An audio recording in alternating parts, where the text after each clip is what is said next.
Assalamualaikum warahmatullahi wabarakatuh. Waalaikumsalam warahmatullahi wabarakatuh. Perkenalkan, nama saya Dina Kamelia. Saya Aula Zahra. Saya Karina Kulailatul Najwa. Saya di sini dari kelompok 1 ingin menjelaskan tentang ciri-ciri masyarakat Indonesia pada masa penjajahan bangsa Inggris yang akan dibawakan oleh Aula Zahra dan Karina. Kedatangan Inggris di Indonesia. Pajak dipungut perorangan. Kedatangan Inggris di Indonesia. Pajak dipungut perorangan. Meski dalam praktiknya per desa, jumlah pungutannya sesuai dengan jenis dan produktivitasnya tanah. Hasil sawah kelas 1 dibebani pajak 50%, hasil sawah kelas 2 dibebani pajak 40%, hasil sawah kelas 3 dibebani pajak 33%, hasil tegalan kelas 1 dibebani pajak 40%, hasil tegalan kelas 2 dibebani pajak 33%, hasil tegalan kelas 3 dibebani pajak 25%.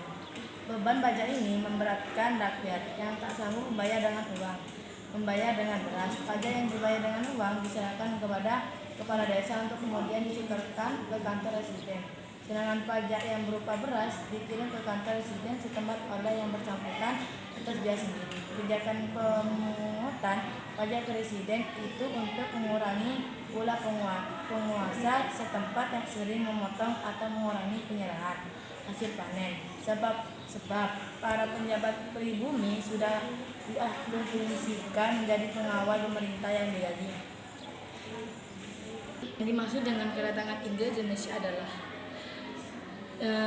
meski dalam praktiknya per desa, jumlah pungutannya disesuaikan dengan jenis dan produktivitasnya tanah. Hasil sawah kelas 1 dibebani pajak 50%, hasil tegalan kelas 1 dibebani pajak 40%.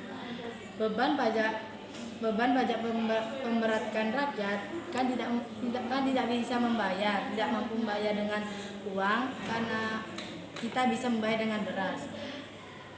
Pajak yang dengan membayar uang diserahkan kepada desa, disetorkan ke kantor residen. Sedangkan pajak membayar beras setempatnya ke kantor residen oleh bersangkutan pengusaha setempat ke kantor residen. Baik, saya akan melanjutkan pembahasan dari Aulia Zahra. Masa penjajahan Inggris di Indonesia. Raffles menegosiasikan perdamaian dan beberapa operasi militer kepada sejumlah pengusaha lokal yang dianggap menentang kerajaan Inggris.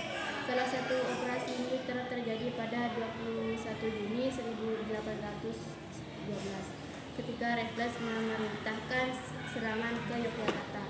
Ketika itu, Keraton Yogyakarta merupakan salah satu dari 2 kerajaan lokal terkuat yang ada di Pulau Jawa. Serangan Inggris membuat keraton rusak parah. Raffles juga memerintahkan ekspedisi militer ke Palembang untuk menggulingkan pemerintah Sultan Mahmud Badarudin II dan merebut Pulau Bangka. Padahal Sultan Mahmud Badarudin II telah membantu Inggris mengusir Belanda. Raffles bermaksud menjadikan Bangka sebagai markas tentara Inggris untuk menahan Belanda. Pasca berakhirnya Perang 6 Koalisi untuk menghancurkan Napoleon.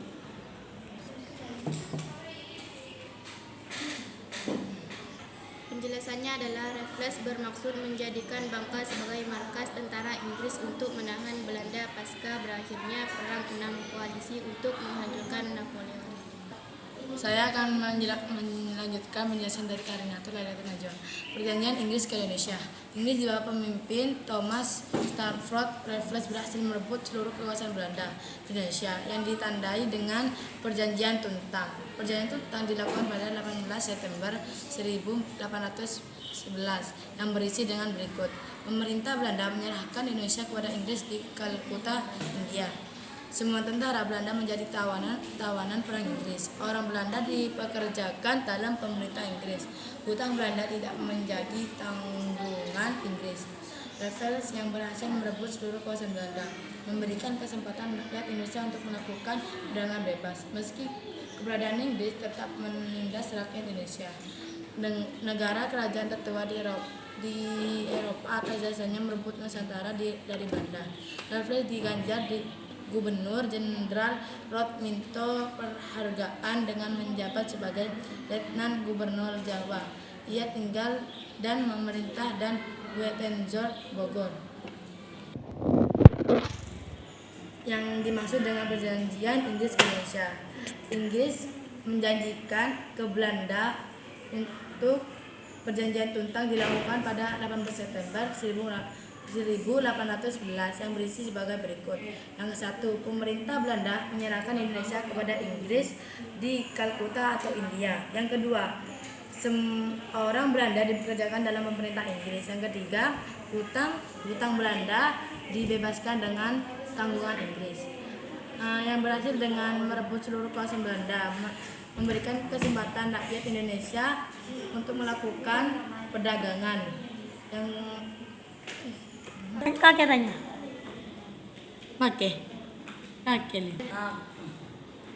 apa? Oke, kami di sini akan membuka sesi tanya jawab. Apakah ada yang mau bertanya? Ada. Baik, saya dari perwakilan dari kelompok 4 ingin bertanya, apa saja perjanjian Inggris ke Indonesia? Saya akan menjawab dari kelompok 4. Apa saja perjanjian Inggris di Indonesia? Yang satu, memerintah Belanda menyerahkan Indonesia kepada Inggris di Kalkuta atau India. Yang kedua, hutang Belanda tidak menjadi penguatan Inggris atau Belanda. Cukup sekian presentasi dari kelompok kami. Assalamualaikum warahmatullahi wabarakatuh.